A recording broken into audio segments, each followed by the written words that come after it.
بسم اللہ الرحمن الرحیم۔ حضرت مسلم بن عقیل، جب بھی واقعہ کربلا کا ذکر ہوتا ہے تو حضرت مسلم بن عقیل سفیر حسین اور شہید وفا کا تذکرہ بھی زبان زد و عام پر آتا ہے۔ کربلا کی داستان کا پہلا خون، ناحق خون، حضرت مسلم بن عقیل علیہ السلام کا بہایا گیا۔ آپ امام علی مقام حضرت امام حسین علیہ السلام کے چچا زاد بھائی حضرت مولا علی کرم اللہ وجہ الکریم کے داماد، اور آپ حضرت امام حسین علیہ السلام کے رازدار اور سب سے قابل اعتماد ساتھی تھے۔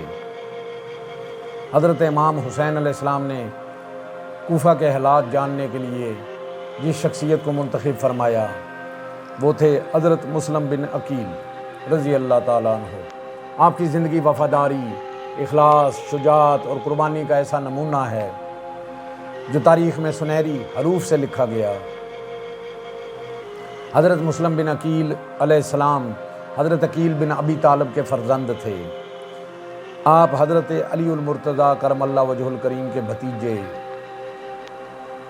اور آپ کے داماد، اور حضرت امام حسن اور حسین علیہ السلام کے چچا زاد بھائی تھے۔ آپ کا نکاح حضرت علی کرم اللہ وجہ الکریم کی صاحبزادی حضرت بی بی رقیہ رضی اللہ تعالیٰ عنہ سے ہوا، جو لاہور حضرت بی بی پاک دامن میں آرام فرما ہیں۔ جب کوفہ والوں نے امام علی مقام حضرت امام حسین علیہ السلام کو بے شمار خطوط لکھے، جب یزید نے مسلمانوں پر اپنی حکومت مسلط کی تو امام علی مقام حضرت امام حسین علیہ السلام نے اس کی بیعت سے انکار فرما دیا۔ کوفہ کے لوگوں نے جب ہزاروں خطوط لکھ کر امام علی مقام حضرت امام حسین علیہ السلام کو دعوت دی کہ آپ کوفہ تشریف لائیں، ہم آپ کا ساتھ دیں گے، آپ کی قیادت قبول کریں گے، تو امام علی مقام حضرت امام حسین علیہ السلام نے ان خطوط کی حقیقت جاننے کے لیے حضرت مسلم بن عقیل رضی اللہ تعالیٰ عنہ کو اپنا نمائندہ خاص بنا کر کوفہ روانہ کیا۔ امام علیہ السلام نے کوفیوں کے نام خط میں لکھا، میں اپنے بھائی، اپنے چچا زاد اور اپنے اہل بیت کے قابل اعتماد فرد مسلم بن عقیل کو تمہاری طرف بھیج رہا ہوں۔ کوفہ میں آپ کا تاریخی استقبال کیا گیا۔ حضرت مسلم بن عقیل جب کوفہ پہنچے تو لوگوں نے بے حد محبت اور عقیدت کا اظہار کیا۔ ابتدا میں آپ نے مختار ثقفی کے گھر قیام فرمایا۔ کوفہ کے ہزاروں افراد آپ کے پاس آتے اور امام حسین کی بیعت کرتے آپ کے ہاتھ پر۔ مختصر وقت میں ہزاروں لوگوں نے امام علی مقام حضرت امام حسین علیہ السلام کی حمایت کا اعلان کر دیا۔ یہ منظر دیکھ کر حضرت مسلم بن عقیل نے حضرت امام علی مقام حضرت امام حسین علیہ السلام کو خط لکھا کہ آقا، کوفہ کے حالات سازگار ہیں، آپ تشریف لے آئیں۔ ابن زیاد کی یہ سازش تھی۔ یزید کو جب یہ خبر ملی تو اس نے عبید اللہ ابن زیاد کو کوفہ بھیج دیا۔ ابن زیاد نے آتے ہی ظلم، دھونس، دھمکی اور لالچ کی سیاست شروع کر دی۔ قبائلی سرداروں کو خرید لیا، لوگوں کو شام کی فوج کا خوف دلایا گیا، گرفتاریوں اور سزاؤں کا نہ ختم ہونے والا سلسلہ شروع ہو گیا۔ چند دنوں میں کوفہ کا ماحول بدل گیا، کوفیوں نے بے وفائی کر دی۔ ایک دن حضرت مسلم بن عقیل علیہ السلام نے مسجد کوفہ میں نماز ادا کی۔ نماز کے وقت ہزاروں افراد آپ کے ساتھ تھے، لیکن جب نماز ختم ہوئی تو آپ مسجد سے باہر نکلے تو لوگ آہستہ آہستہ ساتھ چھوڑتے گئے، یہاں تک کہ رات ہونے تک حضرت مسلم بن عقیل تنہا اکیلے رہ گئے۔ وہی لوگ جو وفاداری کے دعوے کر رہے تھے، خوف کی وجہ سے ساتھ چھوڑ چکے تھے۔ طوع کا گھر، تنہا پیاسے اور تھکے ہوئے حضرت مسلم بن عقیل کوفہ کی گلیوں میں پھر رہے تھے۔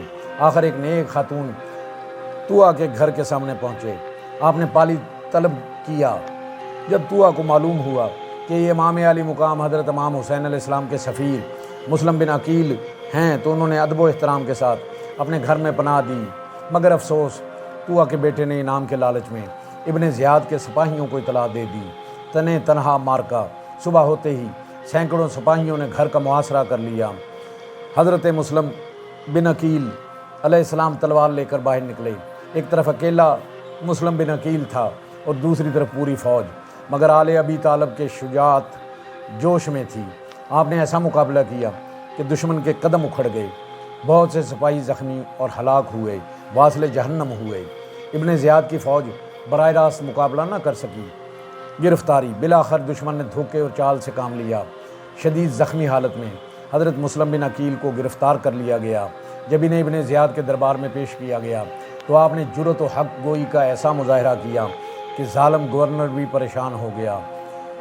آخری وصیت: شہادت سے پہلے حضرت مسلم بن عقیل علیہ السلام کو سب سے زیادہ فکر امام علی مقام حضرت امام حسین علیہ السلام کی تھی۔ آپ نے عمر بن سعد سے فرمایا، اگر ممکن ہو تو امام علی مقام حضرت امام حسین علیہ السلام تک میرا پیغام پہنچا دو کہ کوفہ والے بے وفا نکلے ہیں، وہ یہاں نہ آئیں۔ یہ ایک وفادار سفیر اور جانثار ساتھی کی آخری فکر تھی۔ سن 60 ہجری ذوالحجہ یوم عرفہ کے دن حضرت مسلم بن عقیل کو دارالامارہ کی چھت پر لے جایا گیا۔ 9 ذی الحجہ کو آپ اللہ کا ذکر کرتے رہے، استغفار کرتے رہے اور اہل بیت کی محبت میں سرشار رہے۔ پھر ظالم جلاد نے آپ کو شہید کر دیا۔ یوں کربلا کی تحریک کا پہلا عظیم شہید اپنے رب حضور کے حاضر پیش ہوا۔ حضرت مسلم بن عقیل علیہ السلام کی شہادت کے بعد ان کے کمسن بچوں محمد اور ابراہیم پر بھی ظلم کے پہاڑ توڑے گئے، انہیں قید کیا گیا، پھر فرار کے بعد دوبارہ گرفتار کر لیا گیا، آخرکار بے رحمی کے ساتھ شہید کر دیا گیا۔ یہ ظلم تاریخ کی سیاہ ترین ابواب میں شمار ہوتا ہے۔ حضرت مسلم بن عقیل کا پیغام: حضرت مسلم بن عقیل علیہ السلام ہمیں سکھاتے ہیں حق کا راستہ تنہائی میں بھی نہیں چھوڑنا چاہیے۔ وفاداری حالات کی پابند نہیں ہوتی، اللہ کے دین کی خاطر جان قربان کی جا سکتی ہے۔ سچے مومن کا دل آخری وقت تک اپنے امام اور اپنے مشن کے لیے دھڑکتا رہتا ہے۔ آج بھی مسجد کوفہ کے قریب حضرت مسلم بن عقیل علیہ السلام کا مزار اہل محبت کے لیے مرکز عقیدت ہے۔ ان کی قربانی ہمیں یاد دلاتی ہے کہ حق کی راہ میں استقامت اختیار کرنے والے کبھی نہیں مرتے بلکہ تاریخ میں ہمیشہ ہمیشہ زندہ رہتے ہیں۔ اللہ تعالی ہمیں حضرت مسلم بن عقیل کی جیسی وفاداری، اخلاص اور استقامت کا کچھ حصہ عطا فرمائے۔ آمین یا رب العالمین۔ سلام ہو مسلم بن عقیل وفادار پر، سلام ہو سفیر حسین پر، سلام ہو شہید کوفہ پر۔ آمین یا رب العالمین۔